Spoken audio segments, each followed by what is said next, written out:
جیسا میں نے عرض کیا تھا کہ امیر المومنین علیہ الصلاۃ والسلام کا تقوی تمام میادین میں بہت نمایاں و برجستہ ہے، اتنا کہ کسی کے ساتھ قیاس نہیں کر سکتے۔ یہ ناسبی اور تکفیری جو بغض رکھتے ہیں اہل البیت کا،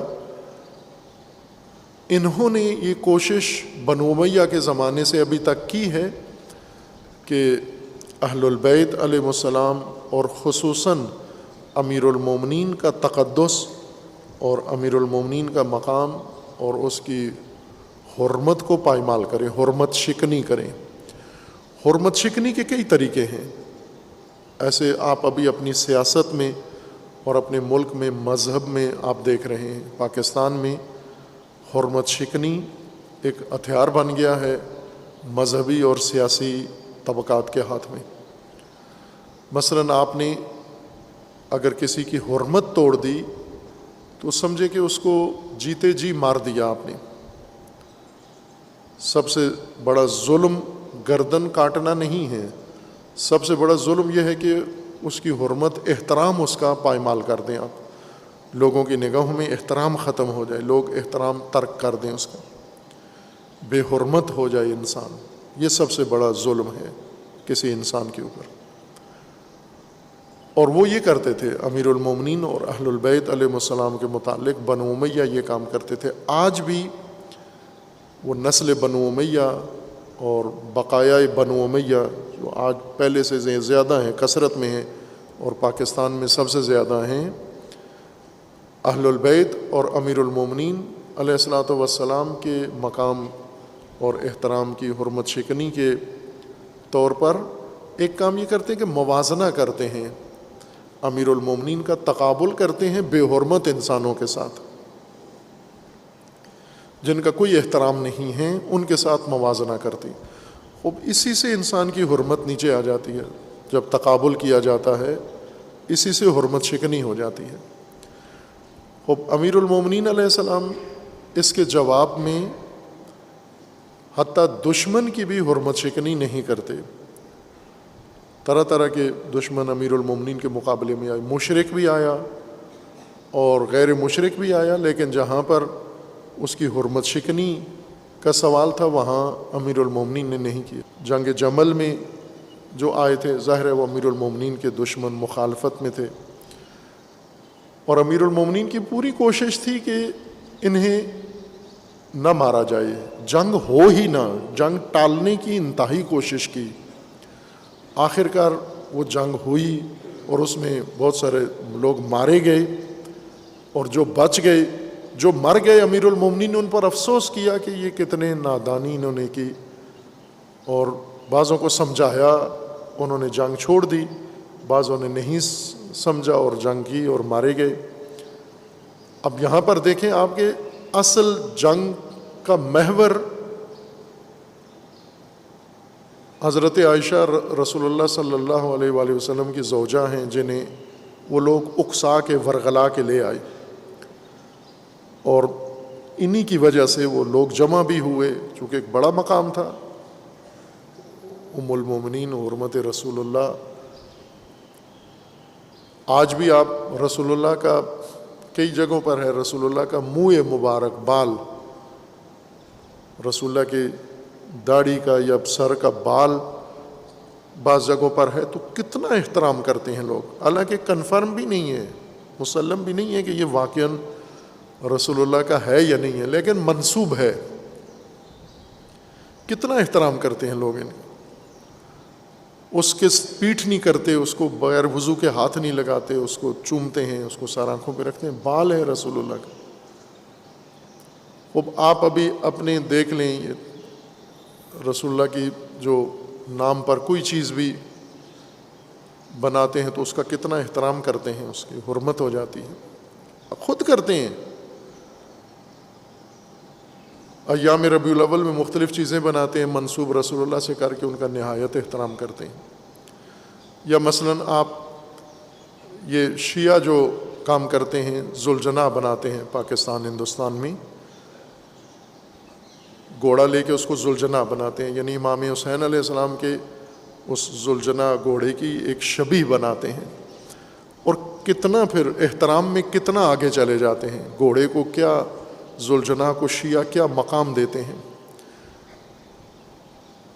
اب یہ کس وجہ سے ہے؟ چونکہ یہ نسبت امام حسین علیہ السلام سے، تو وہاں تو ٹھیک ہے وہ زوجہ انہوں نے ان کے باتوں میں آ گئیں اور انہوں نے وہ حرکت کی، اور ساری مشکل امیر المومنین کی کھڑی کی تو اس کا محور وہی تھی، لیکن جنگ میں امیر المومنین نے جب دیکھا کہ یہ زوجہ رسول اللہ ہیں، دوسروں نے ان سے غلط فائدہ اٹھایا ہے، حرمت شکنی کی ہے حرم رسول کی، دوسروں نے بے حرمتی کی ہے، نہیں لانا چاہیے تھا زوجہ رسول کو اس میدان میں، لیکن لے آئے۔ اب وہ تو مارے گئے یا بھاگ گئے، شکست کھا گئے جو لے کر آئے تھے، اب کیا ہوگا؟ زوجہ رسول اللہ کا کیا بنے گا؟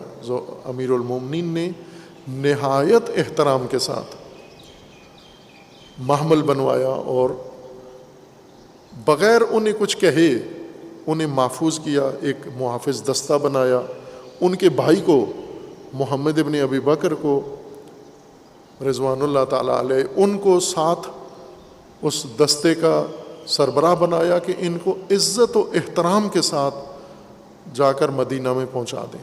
اب یہ تقویٰ ہے دشمن کے ساتھ۔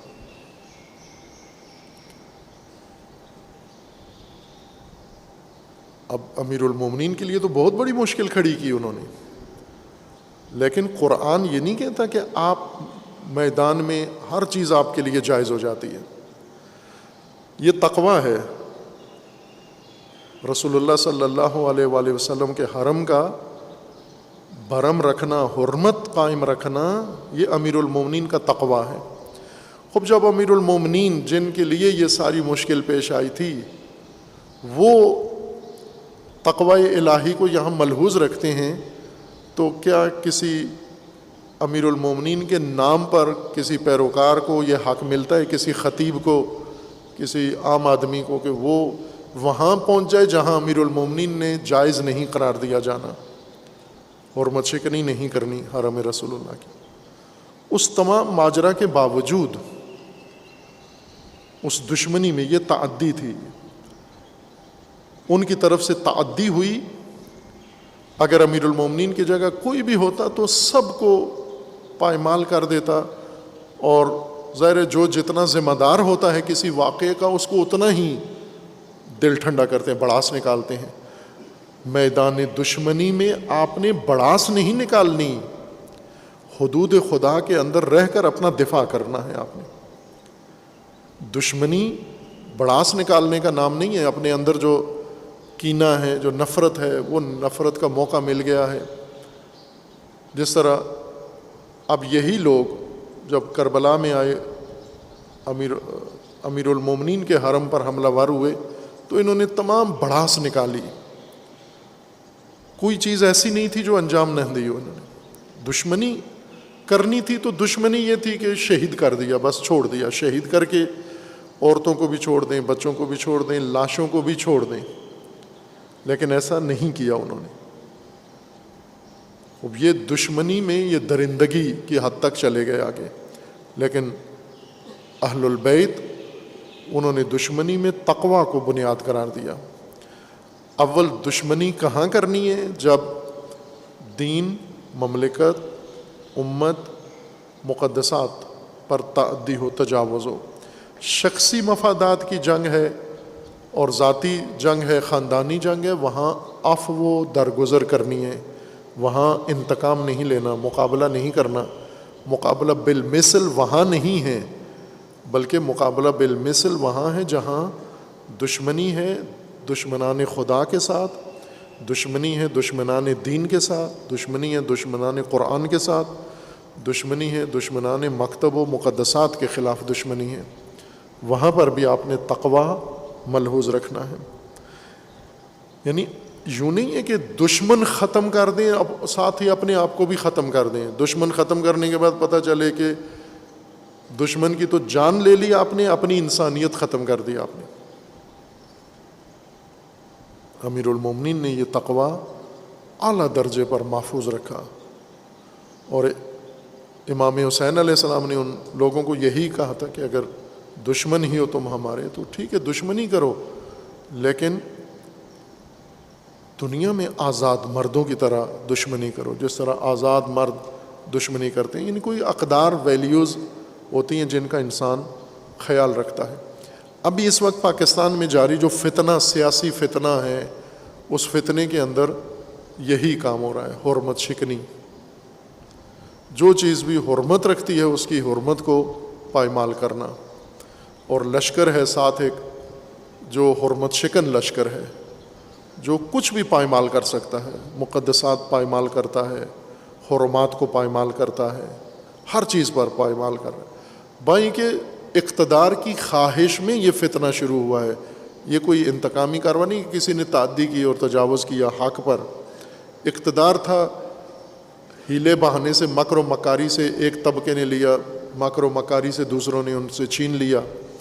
تو یہ مکاروں کا اور اقتدار پرستوں کا آپس میں اقتدار کا جھگڑا ہے، اور اس میں انسانیت نابود کر بیٹھتے ہیں۔ قرآن کا یہ فرمانا ہے کہ ایسے حساس موقع پر بھی جب دشمن آپ پر سر پہ ہے اور تلواریں منڈلا رہی ہیں، وہاں پر بھی تقویٰ آپ نے ملحوظ رکھنا ہے۔ تو ظاہر ہے جب یہ میدان بھی مستثنا نہیں ہے تقویٰ سے، تو پھر باقی سارے میدان میں قطعاً کوئی گنجائش نہیں ہے کہ انسان زمام تقویٰ وہاں ترک کر دے۔ اللہ تعالیٰ کا فرمانا ہے الشہر الحرام بالشہر الحرام والحرمات قصاص فمن اعتدى علیکم فاعتدوا علیہ بمثل ما اعتدى علیکم۔ جو آپ پر تعدی کرتا ہے آپ اس پر تعدی کریں، اتنی ہی تعدی جتنی اس نے کی ہے، اتنا ہی تجاوز جتنا اس نے کیا ہے۔ واتقوا اللہ، اور تقوی اختیار کریں۔ وَاعْلَمُوا أَنَّ اللَّهَ مَعَ الْمُتَّقِينَ، اللہ منتقمین کے ساتھ، متجاوزین کے ساتھ اور معتدین کے ساتھ نہیں ہے، متقین کے ساتھ ہے۔ خصوصاً اس تلخ میدان میں، دشوار ترین میدان میں انسان تقویٰ کو ملحوظ رکھے، یہ صرف اہل بیت سے ملتا ہے۔ باقی ہمیں نظر آتا ہے مختلف میدانوں میں رسول اللہ صلی اللہ علیہ وآلہ وسلم نے اپنے صحابہ اور ان کے اعمال سے براعت اختیار کی جو دشمنی میں تقویٰ کھو بیٹھے تھے، نام لے کر کہا کہ میں بری ہوں ان سے اور ان کے عمل سے، اور ان سے میں بری ہوں۔ اتنا انہوں نے ناروا کام کیا ہے صحابیوں نے، اور رسول اللہ نے براعت کا اعلان کیا۔ چونکہ اللہ کا حکم ہے کہ تقویٰ کو آپ نے دشمنی کے میدان میں بھی ملحوظ رکھنا ہے۔ اللہ تعالیٰ ہم سب کو اور تمام مسلمین کو توفیق تقویٰ عنایت فرمائے، اور زندگی کے ہر میدان و شعبے میں تقویٰ کے زیر سایہ عمل کرنے کی اللہ تعالیٰ توفیق عطا فرمائے انشاءاللہ۔ اعوذ باللہ من الشیطان الرجیم، بسم اللہ الرحمن الرحیم۔ انا اعطیناک الکوثر فصل لربک وانحر ان شانئک هو الابتر۔